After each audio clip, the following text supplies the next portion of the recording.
Alhamdulillah, kita ucapkan puji syukur terhadap Allah Subhanahu wa Ta'ala yang telah memberikan kita kesehatan dan kesempatan sehingga kita bisa melaksanakan proses belajar mengajar pada hari ini. Untuk itu, sebelum memulai pembelajaran, kita berdoa terlebih dahulu. Ananda Sakia, tolong pimpin doanya. Berdoa dimulai. Bismillahirrahmanirrahim. Rabbis rohli sodari wa yassirli amri wahlul uqdatam min lisani yafqahu qawli.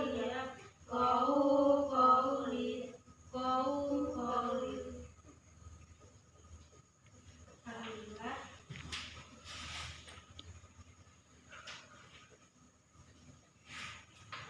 Sebelum memulai pembelajaran, Ibu akan mengabsen kehadiran Ananda semua. Ananda Sakia, Ananda Rizka, Ananda Jubaida hadir.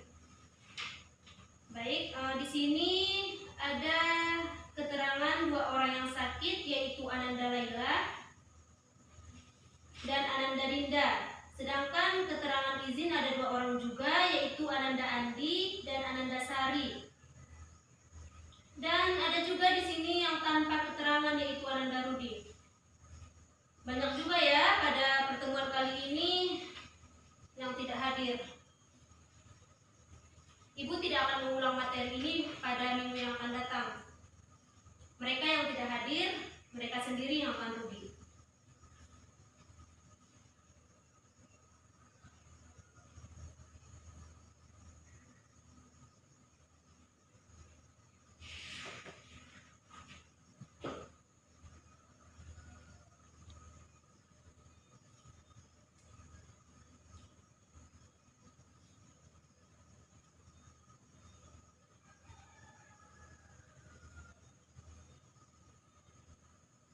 Baiklah, Ibu akan memberikan penjelasan mengenai materi kita, tetapi sebelumnya Ibu akan memberikan penjelasan mengenai tujuan pembelajaran kita pada pertemuan kali ini, yaitu kasus-kasus ancaman terhadap ideologi, politik, sosial, budaya, pertahanan dalam bingkai Bhinneka Tunggal Ika. Tujuan pembelajaran di sini yaitu bersyukur pada Tuhan Yang Maha Esa dengan membentuk kesadaran akan ancaman terhadap negara. Selanjutnya, bersikap responsif dan proaktif atas ancaman terhadap negara serta strategi mengatasinya berdasarkan asas Bhinneka Tunggal Ika.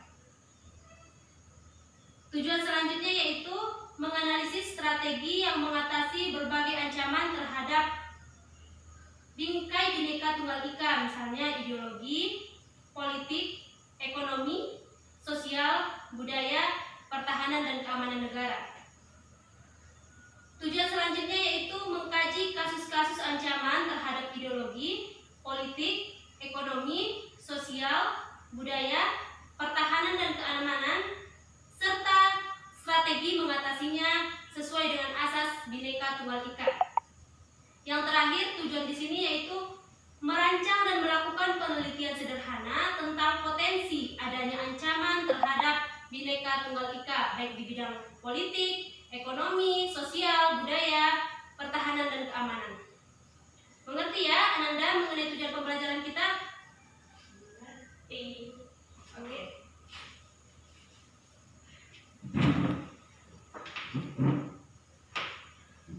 Sebelum kita memulai pembelajaran materi pada hari ini, Ibu akan mengkaji sedikit mengenai materi minggu lalu, yaitu pengaruh negatif dari perkembangan iptek terhadap negara dan bangsa.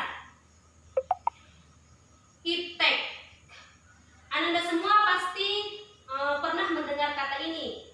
Iptek yaitu sumber informasi yang akan memudahkan kita dalam menambah wawasan dan mencerdaskan anak bangsa. Tetapi itu di bidang positif. banyak juga dari oknum-oknum ataupun orang-orang tertentu yang salah menggunakan dari kegunaan iptek ini sendiri. Untuk itu, Ibu akan menanyakan kembali kepada Ananda, apa saja pengaruh negatif iptek di bidang politik? Siapa yang bisa menjawab? Ya, silahkan Ananda Rizka.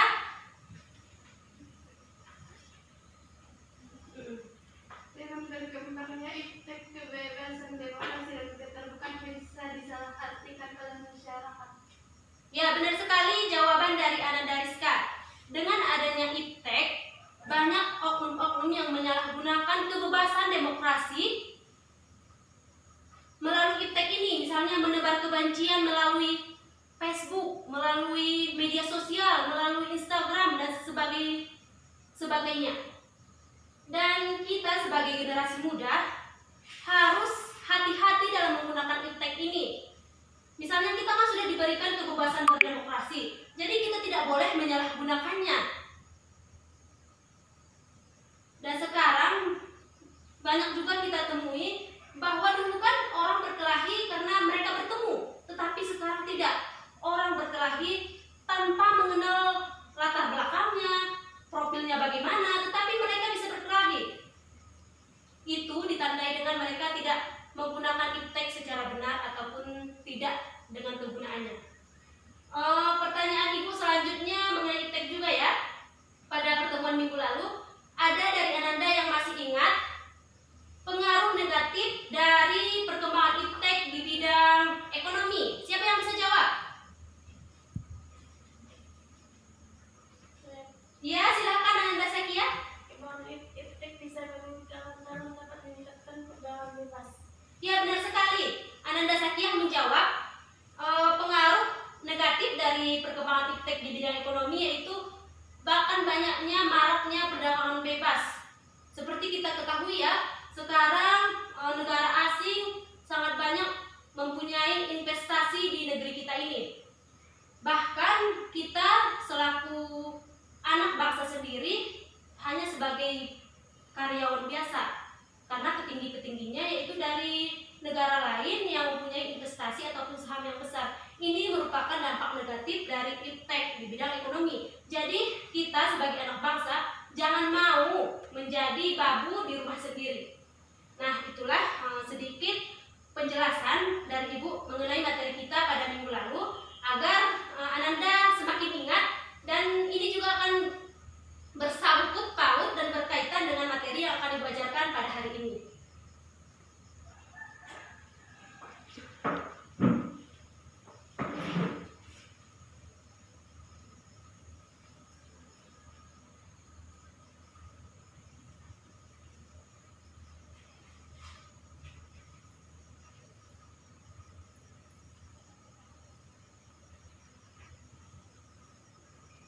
Sebelum memulai pembelajaran pada hari ini juga, Ibu sedikit memberikan motivasi ya buat Ananda semua. Tolong berhati-hati dalam penggunaan iptek, karena pengaruhnya sangat besar sekali berdampak. Karena iptek ini bisa memajukan sebuah negara dan bisa juga menghancurkannya. Begitupun juga pribadi Ananda. Apabila Ananda tidak menggunakannya secara baik, maka Ananda juga bisa dihancurkan oleh iptek. Bukan dihancurkan melalui fisik, tetapi bisa dihancurkan melalui mental. Karena serangan-serangan dari media sosial sekarang lebih jahat ketimbang dari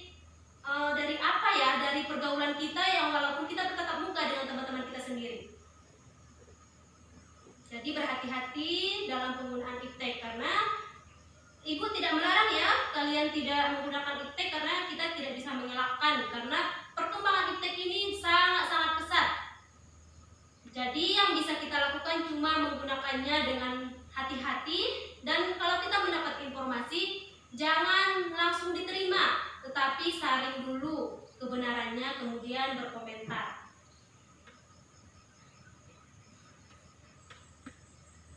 Materi kita pada pertemuan kali ini yaitu mengkaji kasus-kasus ancaman di bidang ideologi, politik, ekonomi, sosial budaya dalam bingkai Bhinneka Tunggal Ika. Ancaman. Ancaman adalah setiap kegiatan atau usaha di luar atau dalam negeri yang bisa membahayakan kedaulatan negara ataupun bisa membahayakan kemaslahatan bangsa dan negara. Ancaman ini bisa dari dalam dan juga bisa dari luar. Misalnya, Ibu jelaskan di bidang politik. Ancaman dari luar di bidang politik, misalnya banyak sekali kita temui sekarang ya, paham-paham radikal yang berakar dari suatu kelompok dari negara tertentu yang menyebar dengan mudahnya ke negara lain. Ini juga dikarenakan dengan kemajuan iptek yang mudah menyebar ke negara lain. Biasanya mereka tindakan-tindakan radikal ini menyebar teror, atau juga kelompok teroris ini juga menyebarkan paham yang mereka anut dan mengganti ideologi suatu negara dengan ideologi yang mereka bawa. Misalnya saja kan banyak nih isu-isu di negara kita bahwa ideologi Pancasila digantikan dengan ideologi komunis, ataupun darah-darah komunis dicium kembali adanya akan berkembang di Indonesia. Jadi kita harus menjaga dan menjalankan ideologi Pancasila kita dengan baik. Kemudian ancamannya dari luar di bidang politik, ada juga negara yang terlalu ikut campur. Kadangkala negara asing melakukan tekanan politik, intimidasi, provokasi, ataupun blokade. Ya, blokade politik merupakan bentuk ancaman non-militer di bidang politik yang seringkali digunakan oleh pihak tertentu untuk menekan negara lain. Ancaman ini sangat berbahaya ya bagi suatu negara. Kemudian ancaman dari dalam di bidang politik, misalnya makar ataupun kudeta.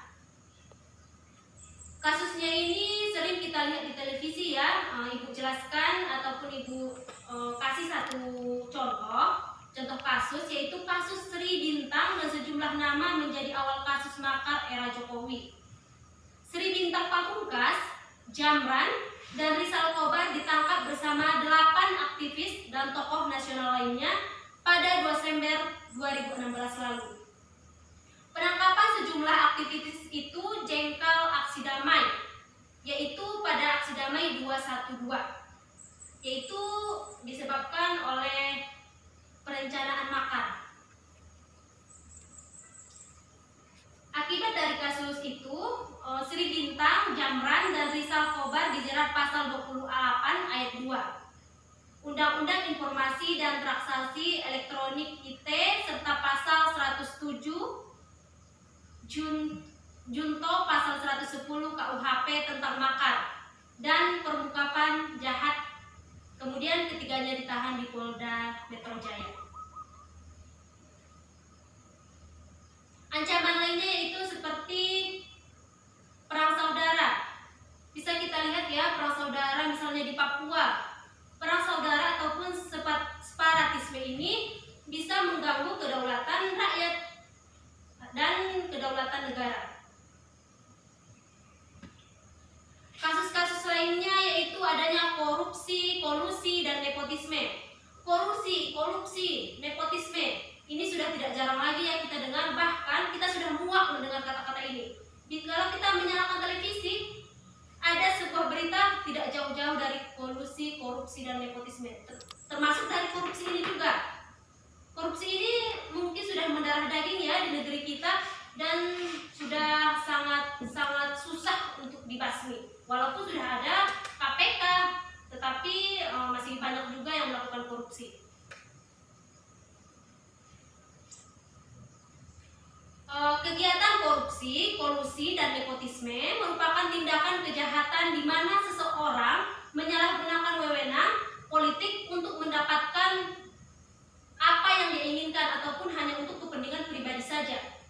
Banyaknya kasus korupsi yang dilakukan oleh petinggi ataupun pejabat politik mengakibatkan hilangnya kepercayaan publik terhadap pemerintahnya yang sedang berjalan. Kasusnya ini Jiwasraya. Dugaan kasus korupsi yang menjerat PT Asuransi Jiwasraya menjadi sorotan publik dalam beberapa hari terakhir, di mana Jiwasraya sebelumnya mengalami gagal bayar polis kepada nasabah terkait investasi saving plan sebesar 12,4 triliun. Bisa kita bayangkan ya, jumlahnya tidak sedikit, 12,4 triliun. Itu jumlah yang cukup banyak menurut Ibu.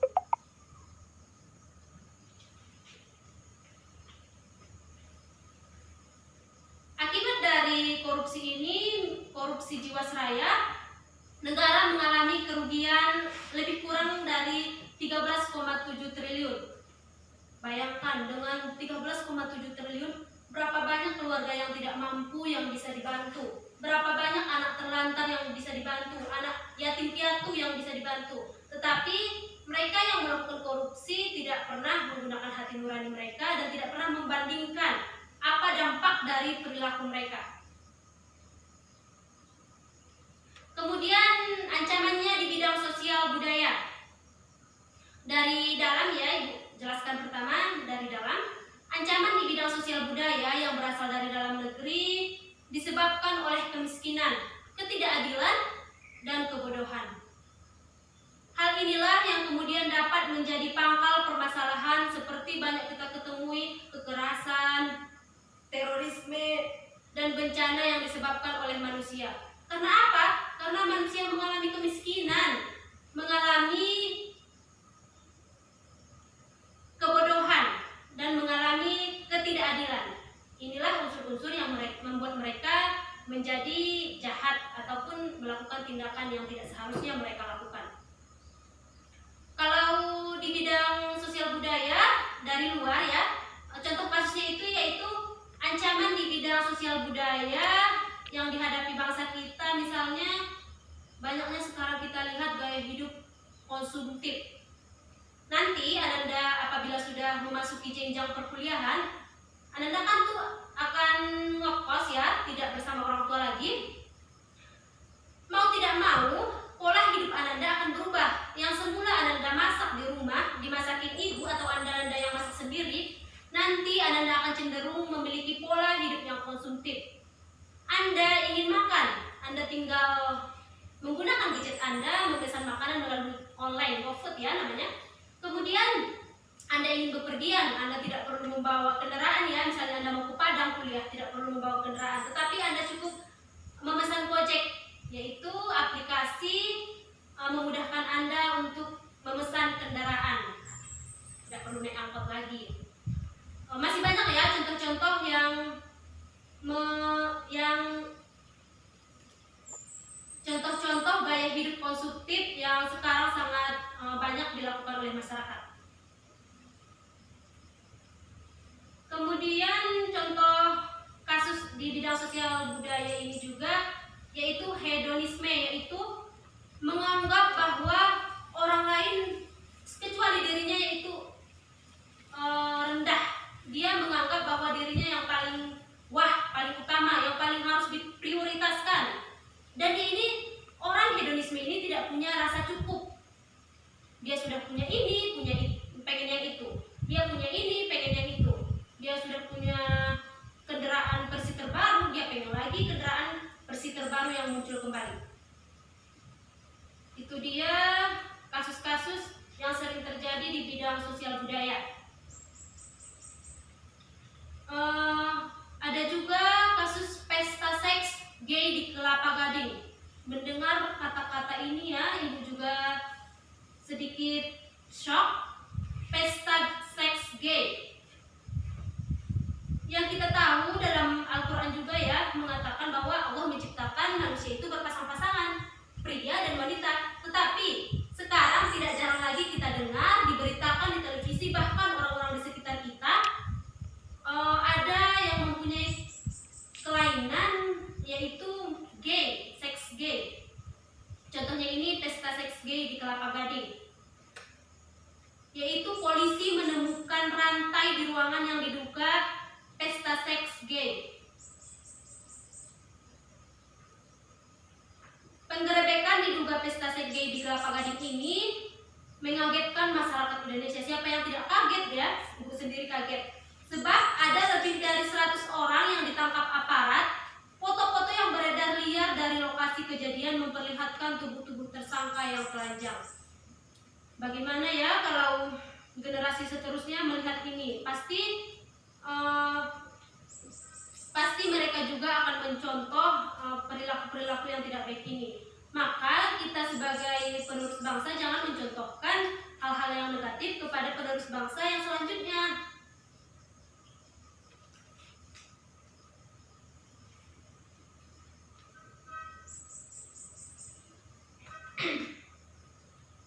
Kalau ancaman dari luar di bidang sosial budaya ini, misalnya di negara Thailand sudah diakui atau dilegalkan pernikahan sejenis.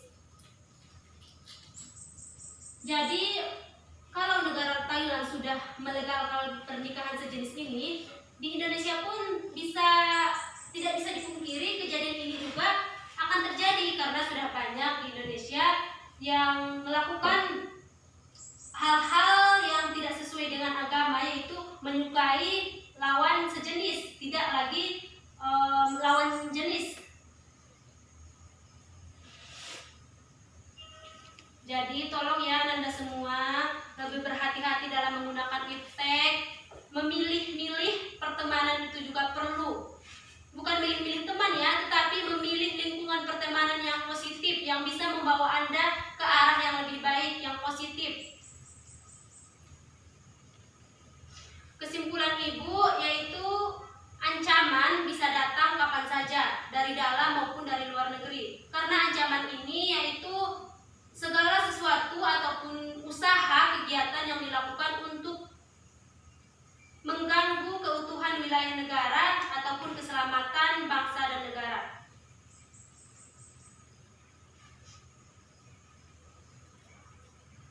Untuk itu, materi kita sudah selesai Ibu jelaskan. Apakah ada dari Ananda yang ingin bertanya seputar apa yang telah Ibu jelaskan tadi? Ya, silahkan Ananda Jubaidah. Apa saja upaya mengatasi ancaman di bidang politik? Oh ya, pertanyaannya bagus sekali ya, Ibu ulangi. Pertanyaan dari Ananda Jubaidah tadi yaitu apa saja upaya yang bisa dilakukan untuk mengatasi ancaman di bidang politik. Upayanya itu seperti memperketat penjagaan di wilayah-wilayah lokal, bukan hanya di daerah-daerah internasional yang berbatasan dengan negara-negara lain, tetapi di daerah-daerah lokal juga harus diperketat penjagaannya.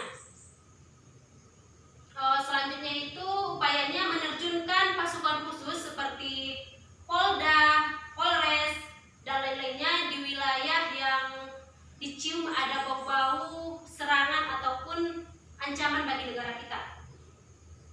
Yang selanjutnya itu upayanya mengatasi setiap ancaman militer seperti pemberontakan, tawuran, ataupun serangan dari luar.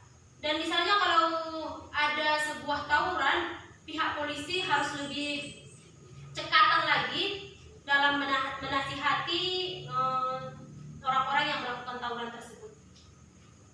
Baik, itu jawaban dari Ibu. Apakah bisa dipahami? Oh ya. Untuk selanjutnya Ibu berikan lagi kesempatan bagi Ananda yang ingin bertanya, dipersilakan. Apa saja upaya mengatasi ancaman di bidang sosial budaya? Oh iya. Pertanyaan dari Ananda Sakia juga sangat bagus ya menurut Ibu.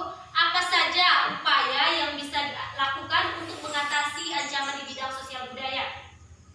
Yaitu tetap berpegang teguh terhadap ideologi kita Pancasila. Karena sekarang kan banyak sekali ancaman-ancaman terhadap ideologi kita. Jadi kita harus tetap berpegang teguh terhadap ideologi kita.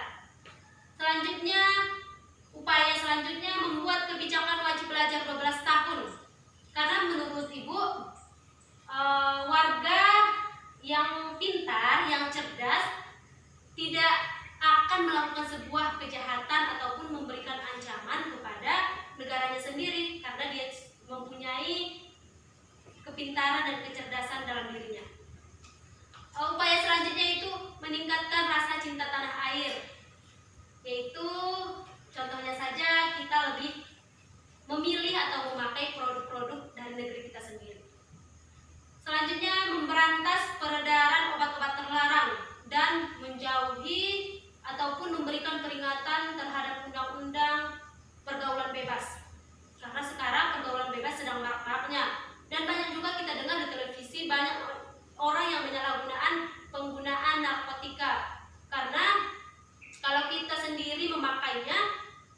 bagaimana kita bisa menjaga ataupun mempertahankan negeri kita dari ancaman-ancaman dari luar.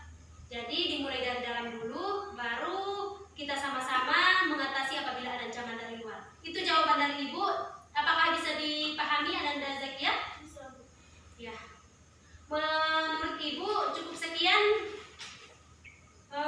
pertemuan kita pada hari ini. Semoga Ananda bisa memahami apa yang telah Ibu jelaskan. Untuk pembagian kelompok mengenai materi ini ya, Ibu bagi kepada 5 kelompok. Kelompok 1 Ananda Zakiah dan Ananda Rizka. Kelompok 2 Ananda Andi dan Ananda Jubaidah. Kelompok 3 Ananda Rudi dan Ananda Sari. Kelompok 4 Ananda Bais dan Ananda Laila. Kelompok 5 Ananda Mila dan Ananda Aulia. Untuk teman-teman yang tidak hadir, tolong ya dikasih tahu siapa teman kelompoknya. Nanti minggu depan biar dia tahu apa yang akan ditampilkan. Cukup sekian penjelasan materi pada hari ini.